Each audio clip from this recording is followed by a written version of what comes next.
Or how big was it to get a night like that from Stewie?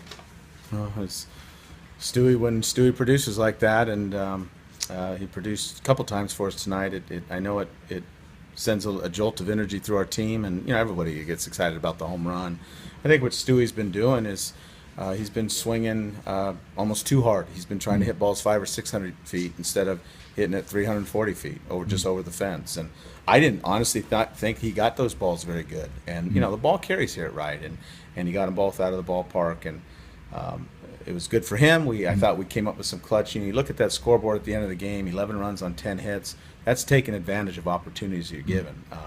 The walks that they gave us, the misplay, the extra bases we took, and balls. It was just a lot of good things offensively. And then, I thought Drake came out with good stuff, but he was up in the zone a lot. And they got us into the fifth, and then I had to make the move because it just didn't seem like, it wasn't like they were hitting a lot of balls hard. They hit some balls and seam balls on the ground and all that. But I just needed to try to change the momentum, and went to Kyle, and he clutched up for us, and probably could have went in the ninth for sure. His pitch count was only 40, but I'm playing to get in the SEC tournament, and I need someone behind Andrew tomorrow when we go to Andrew, hopefully with a lead, and that Kyle will be available for an out or two. That's why I got him out, because I'm playing for all three games and not just tonight. I figured that. What would have been, I guess, a pitch count for him? What did you want to have him under so that you could have him available? Well, if the game was probably closer, I would have stayed with him, because it's one game at a time. Right. But we have enough capable guys for sure down there that could pitch with a 6-run lead, and Peter did a good job. He gave up the leadoff double, but he forced the guy to hit the baseball. He minimized that. They scored a run, and we set up pretty good tomorrow. We're going to start with Brett Marks. He's thrown 2 good sessions this week. He wants the ball. That's a good sign for this team. We've got a lot of guys available. Drake and Andy Cox will be the only 2 guys that aren't available on the mound tomorrow.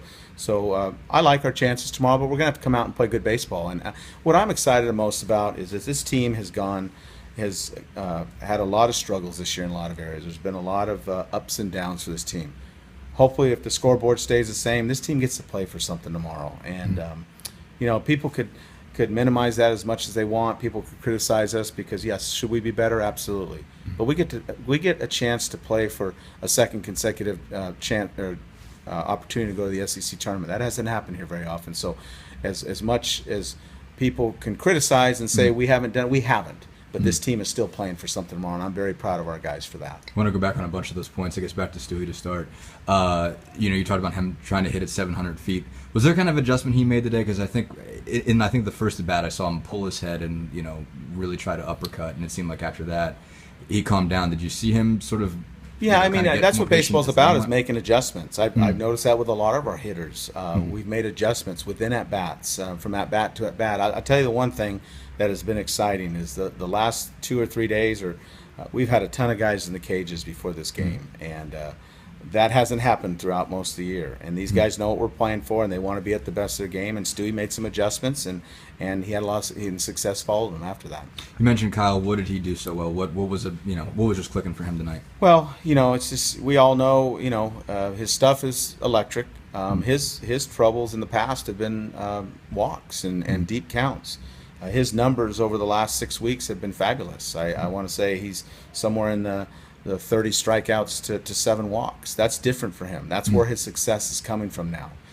He's not getting a ton of strikeouts, but I don't think he's a strikeout pitcher. I think he's a hard-throwing sinker baller guy that, as you can see, gets a lot of ground balls. And throwing strike one is big to him. And I just think he's growing up into himself. And I've seen a big jump for him. Proud of him. He works extremely hard, and this team needs him not just the remainder of our season, but as we move on from next year too.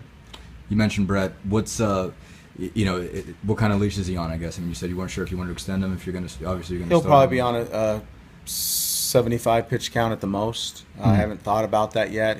I'll be able to tell with my own eyes tomorrow how he looks. Again, we're playing to get in the tournament. So even though he's Brett Marks and he has been a guy that has really stepped up when we needed him, if he doesn't look right, we have plenty of guys. But I'm anticipating he's going to look right, and he's going to be the bulldog that he is, and fight for us tomorrow. As far as the bullpen sessions that he's had, what's been good? I guess. I mean, obviously you got to watch a guy like that closely when he's had that shoulder. Well, his arm looks right. That's the main thing. His arm looks right. It's feeling right. When we talked to him today, He said, "I want the ball. I feel good," and that's all I need to hear from someone like that. Earlier this year, you said you guys were magnifying errors, and then today you're like praising your team, and your team minimized them. What led to the change? Well, I'm going to tell you what, we talked about this as a coaching staff, and by no means am I an excuse maker. But I think the start of our season, with how many games were canceled, how many games we lost, how many practice days we weren't on the field, hurt this team defensively. If you see, as we've gotten into rhythm and we've been playing baseball and we've been on the field and we haven't been rained out, we've been playing very, very good defense. And I think there's something to that.